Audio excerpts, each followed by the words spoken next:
Hello friends, நான் தான் உங்களோட ஏபி. நேற்றுக்கு ஈரானே பற்றி எரிஞ்சிருக்கு. இதுக்கான காரணம் யார் அப்படின்றத பார்க்கும்போது இஸ்ரேல் தான். இஸ்ரேல் அனுப்பின ஏவுகணை மிசைல் வந்துட்டு டேரெக்டாக ஈரானில் இருக்கிற ஒரு எண்ணெய் கிணறுல வந்துட்டு விழுந்திருக்கு. ஸோ அது விழுந்து வெடிச்சதுமே ஆப்வியஸ்லி அது ஒரு எண்ணெய் கிணறு ஆச்சு. ஸோ கண்டிப்பாக வந்துட்டு பயங்கரமாக வந்து வெடிக்க ஆரம்பிச்சிருக்கு. அதுக்கப்புறம் மிகப்பெரிய ஒரு தீ விபத்து அப்படின்றது அப்படியே பரவி இருக்கு. ஸோ இதனால ஈரானில் மிகப்பெரிய ஒரு இடத்துல தீ அப்படின்றது பரவ ஆரம்பிச்சு ஈரானை எரிஞ்சுக்கிட்டு இருந்தது.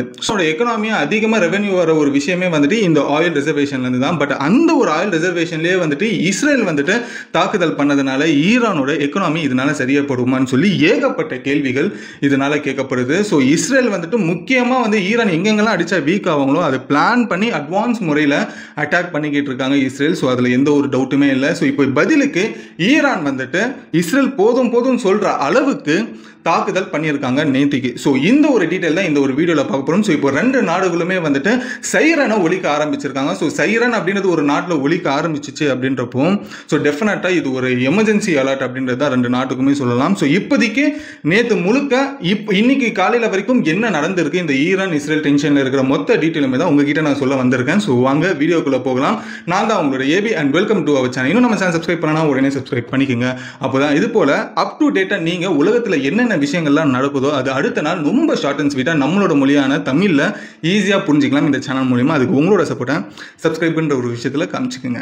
ஃபர்ஸ்ட் விஷயம் எங்கேருந்து ஆரம்பிக்கலாம் அப்படின்றத பார்க்கும்போது ஜியாகிரபிக்கலாக நம்ம பார்க்கும்போது இஸ்ரேலும் ஈரானும் எந்த அளவுக்கு பெருசாக இருக்காங்க அப்படின்றத பார்க்கும்போது இஸ்ரேலை விட ஈரான் 8 மடங்கு பெருசு. ஸோ அப்போ ஈரானை கம்பேர் பண்ணும்போது ஈரானில் இருக்கிற ஒரு சின்ன ஒரு டிஸ்ட்ரிக்ட் அப்படின்றது சொல்லலாம், ஒரு சின்ன ஒரு ஸ்டேட்னு கூட சொல்லலாம்.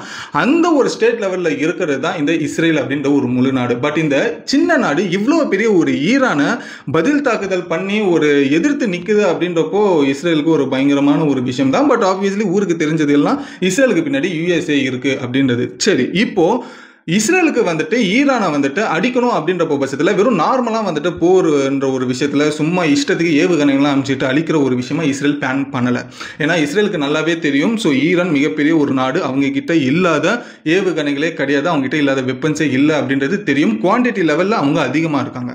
பட் அட்வான்ஸ் முறையில் ஈரான் இருக்காங்களா அப்படின்னு கேட்டிங்கன்னா கிடையாது. ஒரு 10 வருஷம் பின்னாடி இருக்கிற டெக்னாலஜியில் தான் ஈரான் இப்போ வரைக்கும் இருந்துகிட்டு இருக்காங்க. அவங்களோட வார் எக்யூப்மெண்ட்ஸ் எல்லாம் ஒரு 10 வருஷத்துக்கு முன்னாடி யூஸ் பண்ணப்பட்ட டெக்னாலஜி. ஆனால் அவங்க கிட்ட அதிகமான குவான்டிட்டிஸ் அப்படின்றது இருக்கு. பட் இஸ்ரேல் கிட்ட குவான்டிட்டி கம்மியா இருக்கு, ஆனா அட்வான்ஸ் டெக்னாலஜி இந்த வருஷத்துல என்ன அட்வான்ஸ் டெக்னாலஜி வந்திருக்கோ அதப்படி வந்துட்டு பயன்படுத்தி அவங்க வந்து வார நடத்திக்கிட்டு இருக்காங்க. இப்போ பக்கம் இருந்தாலும் இப்போ ஈரானுக்கு வந்துட்டு இஸ்ரேலோட அடி எங்கெங்கெல்லாம் விழுந்திருக்கும் அப்படின்றது பார்க்கும்போது ஈரானோட ஏர்பேஸ் காலி, மிலிட்ரி பேஸ் காலி, கமாண்ட் சென்டர் காலி, நியூக்ளியர் அந்த ரேடியேஷன் சென்டருமே காலி. ஸோ இது எல்லாமே வந்துட்டு டாப் டு முதல் அடியே வந்துட்டு இஸ்ரேல் அடிச்சிட்டாங்க. ஸோ இங்கே வந்துட்டு ஒரு 10 வருஷம் வந்துட்டு ஈரான் பின்னாடி போயிட்டாங்க.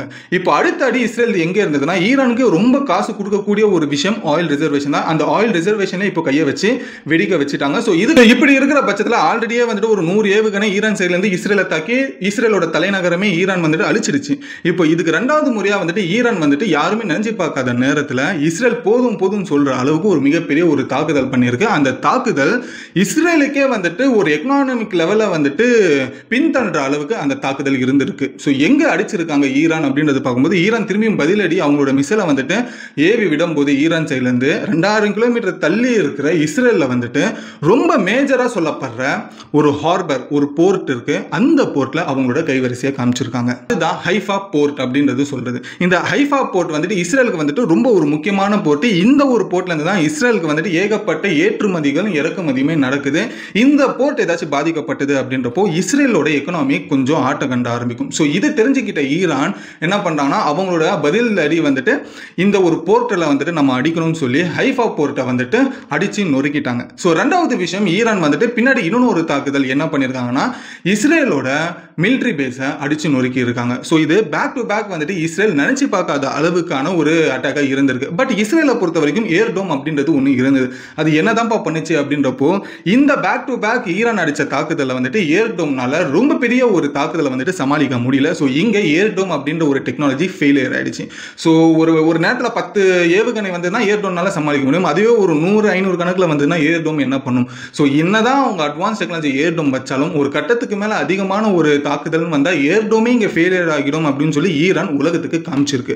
ஈரான் வந்துட்டு பேக் டு பேக் இஸ்ரேலை தாக்கி ஸோ அவங்க நினைச்ச அந்த டார்கெட்டை வந்துட்டு அழிச்சிட்டாங்க ஈரான். ஸோ ஈரான் அதோட கட்டத்தில் அடுத்த ஒரு பிளானுமே பண்றாங்க. என்ன அப்படின்னாக்கா, இஸ்ரேல் வந்துட்டு ஈரான்ல இருக்கிற அந்த ஆயில் ரிஃபைனரியை வந்துட்டு ஏவுகணையை வச்சு வெடிக்க வச்சாங்க இல்லையா.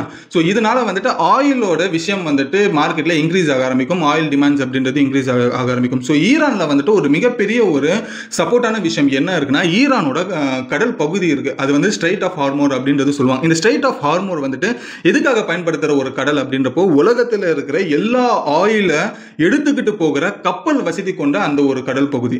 ஸோ இந்த ஒரு கண்ட்ரோல் வந்துட்டு ஈரான் கிட்ட இருக்கு. ஸோ இப்போ ஈரான் என்ன பண்ணுது அப்படின்றப்போ, இது ஜஸ்ட் ஈரான் பிளான் பண்ணுவாங்க அடுத்த ஒரு ஃபியூச்சர்ல இந்த ஸ்ட்ரைட் ஆஃப் ஹார்மரை வந்துட்டு நம்ம கண்ட்ரோலை எடுத்துக்கிட்டோம் அப்படின்னாக்கா, அந்த வழியா போகிற எல்லா கப்பலையுமே ஈரான் தடுத்து நிறுத்திட்டாங்க அப்படின்றப்போ உலக அளவில் ஒரு மிகப்பெரிய ஒரு எக்கனாமிக் ஃபெயிலியர் அப்படின்றது ஆகும். அது எப்படி ஆகும்னா, ஆயில் வந்துட்டு நினைச்ச இடத்துக்கு போக ஆரம்பிக்கல அப்படின்ற பட்சத்தில் போக்குவரத்துகள் பாதிக்கப்படும். போக்குவரத்துகள் பாதிக்கப்படுதுன்னா ஒரு பொருளை இன்னும் ஒரு இடத்துக்கு கொண்டு போறது ஒரு பெரிய பிரச்சனையாகும். ஸோ இதனால டிமாண்ட் அப்படின்றது பிரச்சனை ஏற்படும். இந்த டிமாண்ட் ஏற்பட்டதுனால பெட்ரோல் விலை உயரும். ஸோ பெட்ரோல் டீசல் விலை உயர்ந்துச்சு அப்படின்றப்போ, நம்ம வாங்குற அன்றாட வாழ்க்கையில் வாங்குற ஒரு தக்காளி 1 கிலோ 20 ரூபா நம்ம ஊர்லன்னு வச்சுக்கலாம், 20 ரூபா 30 ரூபான்னு வச்சுங்களேன், அது அப்படியே 200 ரூபாய் கூட மாறதுக்கான வாய்ப்புகள் இருக்கு. ஸோ இந்த ஒரு கடலை ஈரான் கண்ட்ரோலுக்கு எடுத்துட்டாங்க அப்படின்றப்போ பட்சத்தில் இந்த மாதிரி பேக் டு பேக் அடுத்தடுத்த பிரச்சனைகள் உலகம் முழுக்க நடக்க ஆரம்பிக்கும் அப்படின்றது ஈரானுக்கு நல்லாவே தெரிஞ்சிருக்கு. ஸோ இன்கேஸ் இது ஈரானை கையில் எடுத்துட்டு இந்த பிளானை எக்ஸிக்யூட் பண்ணிட்டாங்க அப்படின்றப்போ பட்சத்தில் இந்த ஒரு வாரோட கேம் கீயே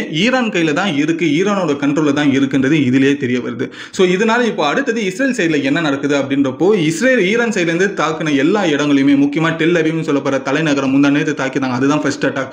ஸோ அது எல்லாத்தையுமே நெத்தனியாஹு போய் வந்துட்டு விசிட் பண்ணியிருக்காரு. ஸோ அங்கே இருக்கிற பாதிக்கப்பட்ட மக்களை வந்துட்டு சந்திச்சிருக்காரு. கவலைப்படாதீங்க, நான் வந்துட்டு இது சும்மா விட மாட்டேன்னு சொல்லி அங்கே இருக்கிற மக்களுக்கு வந்துட்டு நம்பிக்கை சொல்லி இருக்காரு. அது கூடவே இஸ்ரேலோட எனர்ஜி மினிஸ்டர் வந்துட்டு ஒரு அனௌன்ஸ்மெண்ட் கொடுக்குறாரு. என்ன அப்படின்னாக்கா, இன்னைக்கு ஈரானோட ஒவ்வொரு மிசைலுமே வந்துட்டு இஸ்ரேலுக்குள்ள விழுந்து எந்த பில்டிங் எல்லாமே வந்துட்டு அழிஞ்சிருக்கோ ஒவ்வொரு பில்டிங்குக்குமே அங்கே ஈரானோட 100 பில்டிங் வந்துட்டு இதுக்காக நாங்கள் அழிக்க ஆரம்பிப்போம் அப்படின்ற ஒரு விஷயம். எப்படின்னா, இஸ்ரேலில் ஒரு பில்டிங்கை வந்துட்டு ஈரான் அடிச்சாங்கன்னா இஸ்ரேல் வந்துட்டு ஈரானில் இருக்கிற 100 பில்டிங்கை அழிப்பாங்களாம். ஸோ அந்த ஒரு விஷயத்தை எனர்ஜி மினிஸ்டர், இஸ்ரேலோட எனர்ஜி மினிஸ்டர் இந்த ஒரு அனௌன்ஸ்மெண்ட்டை கொடுத்தாங்க. ஸோ இது ஆப்வியஸ்லி ஈரானுக்குமே தெரியும். ஸோ ஈரானும் கண்டிப்பாக இஸ்ரேலும் கண்டிப்பாக பதிலடி கொடுப்பாங்கன்றது ஈரானுக்கு தெரிஞ்சதுனால ஈரானில் இருக்கிற சுப்ரீம் லீடராக இருக்க அயத்துல்லா வந்துட்டு அங்கே இருக்கிற மக்களுக்கு ஒரு அனௌன்ஸ்மெண்ட்டை கொடுக்குறாங்க. ஸோ நீங்கள் சேஃபான இடத்துக்கு போங்க. ஸோ உங்களுக்கு தெரிஞ்ச நீங்கள் எங்கெல்லாம் சேஃபாக இருக்கணும் நீங்கள் நினைக்கிறீங்களோ ஸோ அந்த இடத்துல வந்துட்டு நீங்கள் சேஃபாக இருங்க, நீங்களும் உங்களோட உடைமைகளும் எடுத்துக்கிட்டு போயிட்டு உங்கள் ஃபேமிலியோட சேஃபாக இருங்கன்னு சொல்லி ஈரான்லையுமே சைரன் சத்தங்கள் ஒலிக்க ஆரம்பிச்சிருக்கு. அதே போல் இஸ்ரேலுமே வந்துட்டு நெத்தனியாவுமே அவங்க இருக்கிற மக்கள்கிட்டையும் வந்துட்டு நீங்கள் பாதுகாப்பான இருக்கிற இடத்துக்கு போங்க, உங்களோட ஃபேமிலியை நீங்கள் பாதுகாத்துக்குங்க அப்படின்ற ஒரு விஷயத்தையுமே அங்கே இருக்கிற நெத்தனியாவுமே அங்கே இருக்கிற மக்களுக்கு சொல்லியிருக்காங்க. ஸோ 2 நாடுமே இப்போ அந்த பொதுமக்களுக்கு ஒரு அறிவிப்பு கொடுத்ததுனால இஸ்ரேலையுமே சைரன் ஒலிக்கிறதுனால அடுத்தது 2 நாடுகள் மிக பெருசாக சண்டை போடும் அப்படின்ற ஒரு எதிர்பார்ப்பு உலகம் முழுக்கவே இருக்கு. ஸோ இதனால என்ன நடக்குதுன்னா, ரஷ்யாவா இருக்கட்டும் இந்தியாவா இருக்கட்டும் இந்த 2 நாடுமே வந்துட்டு இப்போ ஈரானில் இருக்கிற இஸ்ரேலில் இருக்கிற யாரெல்லாம் இந்தியர்கள் இருக்காங்களோ யாரெல்லாம் வந்துட்டு ரஷ்யன்ஸ் இருக்காங்களோ எல்லாருங்களும் உங்கள் ஃபேமிலியுமே உங்கள் உடைமைகளுமே வந்துட்டு பத்திரமா பார்த்துக்குங்க, முடிஞ்ச வரைக்கும் ஒரு சப்வேலையோ இல்லைனா ரொம்ப சேஃப்டியான இருக்கிற பிளேஸ்லேயோ வந்துட்டு இருங்க அப்படின்னு சொல்லி இந்தியா சைட்லேருந்துமே ரஷ்யா சைட்லேயுமே இது அட்வைஸை கொடுத்துருக்காங்க. ஸோ இப்போ ஈரான் வந்துட்டு இஸ்ரேலை அடிச்சிருக்காங்க. இப்போ அடுத்தது வந்துட்டு இஸ்ரேல் தான் வந்துட்டு ஈரானை அடிக்க போகுது அப்படின்னு சொல்லி ஈரானுமே வெயிட் பண்ணிக்கிட்டு இருக்காங்க. பட் இது கூடவே வந்துட்டு ஈரான் சைட்லேருந்து அடுத்த ஒரு கட்ட வேலைகளுமே நடக்க ஆரம்பிக்குது. என்ன அப்படின்னாக்கா, கிட்டத்தட்ட 1 வருஷத்துக்கும் மேலே ஈரானில் ஒரு சின்ன பகுதியில் வந்துட்டு ஒரு மேனுஃபேக்சரிங் கம்பெனி ஒன்று ஆரம்பிச்சிருக்காங்க. அந்த மேனுஃபேக்சரிங் கம்பெனி உள்ள வந்துட்டு ட்ரோன்ஸ்களை வந்துட்டு உருவாக்கிட்டு இருந்திருக்காங்க கடந்த 1 வருஷமா. இது யாருக்காக உருவாக்கியிருக்காங்க அப்படின்றத பார்க்கும்போது இஸ்ரேல் சப்போர்ட்காக ஈரானில் இருக்கிற ஒரு இடத்துல மேனுஃபேக்சரிங் பண்ணிட்டு இருக்காங்க ட்ரோன்ஸை. அந்த மேனுஃபேக்சரிங் பண்ண அந்த ட்ரோன்ஸ் எல்லாத்தையுமே வந்துட்டு ஸ்டோரேஜ் பண்ணுறதுக்கான ஒரு ஃபெசிலிட்டியுமே அதில் வந்து உருவாக்கியிருக்காங்க ஈரானில். ஸோ இந்த ஒரு விஷயமே ஈரானுக்கு வந்துட்டு இதுக்கப்புறமா தெரிய வருது. ஸோ முதல்ல அந்த ஒரு இடம் எங்கே இருக்குது அப்படின்னு சொல்லி தேட ஆரம்பிச்சிருக்காங்க. ஸோ இது ஈரானுக்கு ஒரு மிகப்பெரிய ஒரு டிராபேக் அப்படின்னு சொல்லலாம். ஏன்னா கடந்த உன் ஊர்லேயே வந்து கடையை திறந்துட்டு அவன் வந்துட்டு உங்கள் ஊருக்கு எதிராகவே ட்ரோன்ஸை வந்துட்டு ரெடி பண்ணிக்கிட்டு உங்களையே அட்டாக் பண்ணுறதுக்காக இஸ்ரேல் கிட்ட கொடுத்துருக்கான். இந்த விஷயம் தெரியாமல் நீ என்ன கவர்மெண்ட் நடத்துறன்னு சொல்லி உலக நாடுகள் எல்லாம் ஈரானை பார்த்து இப்போ ஒரு மாதிரி கேவலமாக தான் பேசிக்கிட்டு இருக்காங்க. ஸோ ஆப்வியஸ்லி இது ஈரான் கவனிச்சு இருக்கணும். பட் அவங்க கவனிக்காமல் விட்டதுனால தான் இன்னைக்கு இவ்வளோ பெரிய ஒரு பிரச்சனை வந்து நிற்குது, இவ்வளோ பெரிய ஒரு அவமானத்திலுமே வந்து நிற்குது அப்படின்றது தெரிஞ்சுக்கோங்க. இந்த வாரில் 2 பேருக்கு என்னதான் தேவை அப்படின்றது நம்ம பார்க்கும்போது ஈரானுக்கு தேவை என்ன அப்படின்றப்போ இஸ்ரேல் வந்துட்டு பாலஸ்தீன் இடத்துல தான் இருக்கு. அது பாலஸ்தீன் மக்களுக்கு சொந்தமானது அப்படின்னு சொல்லி 25-30 வருஷமா ஈரான் இஸ்ரேல் கிட்ட இதைத்தான் சொல்லிக்கிட்டு இருக்கு. ஸோ இந்த ஒரு நிலம் பாலஸ்தீன் மக்களுக்கு போகணும்னு சொல்லி ஈரான் நினைக்குது. அதுவே இஸ்ரேல் என்ன நினைக்குது அப்படின்றப்போ, எனக்கு இருக்குது இது ஒரு நாடு தான், யூதர்களுக்குன்றது இருக்குது இது ஒரு நாடு தான், இந்த நாட்டை விட்டு நான் போக மாட்டேன், இந்த நாட்டை அழிக்கிற ஈரான் இருக்கான் இல்லையா, அந்த ஈரானை நான் அழிப்பேன் யூஎஸோட சப்போர்ட்னால, அதனால தான் இந்த போரை நான் வந்துட்டு இது பண்றேன். ஈரான் வந்துட்டு எந்த அளவுக்கு வீக் ஆகுறாங்களோ அந்த அளவுக்கு நாங்கள் வீக் ஆக்கி நாங்கள் தான் ஈரானை விட பவர்ஃபுல்லான ஒரு நாடுன்றது இந்த உலகத்துக்கு காட்டுவோம்னு சொல்லி இஸ்ரேல் கங்கணம் கட்டிட்டு அலையிறாங்க. ஸோ இந்த ரெண்டு பேருக்குமே இதுதான் பிரச்சனையாவே இருக்கு. இந்த போர் நடக்கிறதுக்கான ஒரு ஒன் ஆஃப் த ரீசனாகவுமே இருக்குன்றது தெரிஞ்சுக்கங்க. ஸோ இந்த ஒரு பட்சத்தில் இப்போ ஈஎஸ்ஐ என்ன பண்ணிக்கிட்டு இருக்கு அப்படின்றப்ப பார்க்கும்போது கையை கட்டிக்கிட்டு சும்மா வேடிக்கை பார்க்குறாங்க. ஆனால் உன இந்த டொனால்ட் ட்ரம்ப் வந்துட்டு அந்த நேரத்தில் ஒரு அனௌன்ஸ்மெண்ட் கொடுக்குறாங்க, 2 பேரும் போரை நிறுத்துங்க, 2 பேருமே போரை நிப்பாட்டுங்க, இதுக்கப்புறமா வந்துட்டு நீங்கள் போர் செய்யாதீங்கன்னு சொல்லிட்டு அப்பப்போ சின்னதாக ஒரு இன்ஃபர்மேஷனாக பாஸ் பண்ணிட்டு இருக்குது. ஆனால் இதுதான் நேற்றுலேருந்து இன்னைக்கு மத்தியானம் வரைக்கும் நடந்த ஒரு மொத்த டீட்டெயிலுமே. ஸோ இந்த ஒரு இன்ஃபர்மேஷன் உங்களுக்கு யூஸ்ஃபுல் இருந்தால் லைக் பண்ணிக்கோங்க. ஸோ இந்த ஒரு விஷயத்தை பற்றி நீங்கள் என்ன நினைக்கிறீங்கிறது உங்களோட கருத்தை கமெண்ட்டில் சொல்லுங்கள். இன்னும் நம்ம சேனல் சப்ஸ்கிரைப் பண்ணால் உடனே சப்ஸ்கிரைப் பண்ணி உங்கள் ஃப்ரெண்ட்ஸ் அண்ட் ஃபேமிலிஸ்க்குமே ஷேர் பண்ணுங்கள். ஸோ இது வரைக்கும் என்ன நடந்துகிட்டு இருக்கு ஈரான் இஸ்ரேல் விஷயத்தில் அப்படின்னு சொல்லி இதுக்கு முன்னாடி நேற்றுமே ஒரு வீடியோ போட்டேன். அந்த வீடியோவை நீங்கள் பார்த்தீங்கன்னா இன்னும் கம்ப்ளீட் பிக்சராக உங்களுக்கு புரியறதுக்கான வாய்ப்புகள் அதிகமாக இருக்குது. ஸோ லிங்க் வேணா நான் டிஸ்கிரிப்ஷனில் தரேன். ஸோ இத்தனை இந்த வீடியோ முடிச்சுட்டு அடுத்த ஒரு சூப்பரான வீடியோவில் உங்களை வந்து நான் பார்க்குறேன். Until then bye bye AB.